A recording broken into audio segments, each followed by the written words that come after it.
Howdy, ladies and gentlemen. Michael here again from GuitarGate.com, and I want to see if I can make sense of this new Gibson bankruptcy filing. The news came out this morning, Tuesday, and we all kind of thought this was coming, and it seems to be a little vague. And so I want to see if I can understand it, see if I can explain it, and we can all kind of talk about it, and then figure out what's actually going to happen here. Like, can this big brand actually be salvaged and saved? So here's the deal. So the current CEO basically bought Gibson, I think, for $135 million and tried to turn it into a lifestyle brand, making other things, not just guitars, right? And that didn't work. And through the process, they compiled what seems to be almost $500 million in debt. So basically, owes almost 5 times more than, what they paid for it. And they couldn't pay that debt and made a deal with creditors to give them up to $135 million. So you're now talking $635 million to start a new parent company that will now own all the things Gibson owned, and the creditors have majority ownership over that parent company.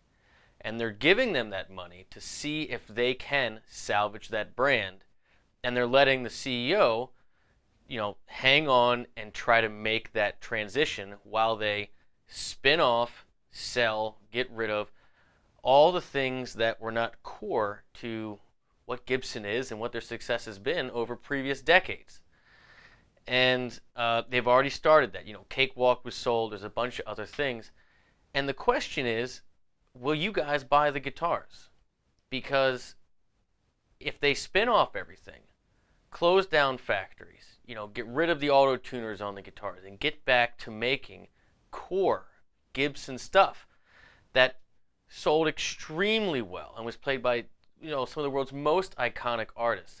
If they get back to their core, will you guys buy their guitars? And will it be enough to get rid of that $635 million debt? I don't know what the term is on that debt. I'm sure the details are going to come out very soon. Because here's the hard truth. If they can't refinance the debt and they can't make up the sales to pay that debt, then now the creditors, meaning the people that loaned the money, they now have controlling interest over Gibson. So they're going to have no choice if you don't buy the guitars, if we don't play the guitars and keep them afloat, but to sell off everything to try to get their money back, because that's what creditors do when deals go south. And so I want to hear from you guys. Will you be a part of the people that will buy Gibson stuff? Do you want it? Does the brand mean something to you? Or do you feel that they've gone the wrong way and that, this is something that they've deserved and that has been coming to them for a long time?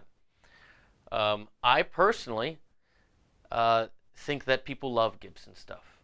I think that, they've made some mistakes, clearly, but ultimately I believe that no matter what we do, whether we make guitars, we sell guitar lessons, or cars, or anything we do, ultimately the market determines whether or not it has value or not.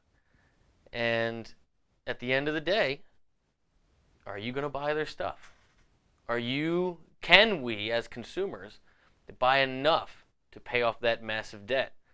Or is this just a prolonging of the inevitable, which we've seen in many other industries with many other huge companies, where eventually, the debt overtakes them and things just have to be sold off piecemeal? And even if that happens, I'm sure that someone will come along and find a way to still make Gibson guitars and salvage the brand, but we're not there yet. So I really want to hear from you guys. Will you buy Gibson stuff?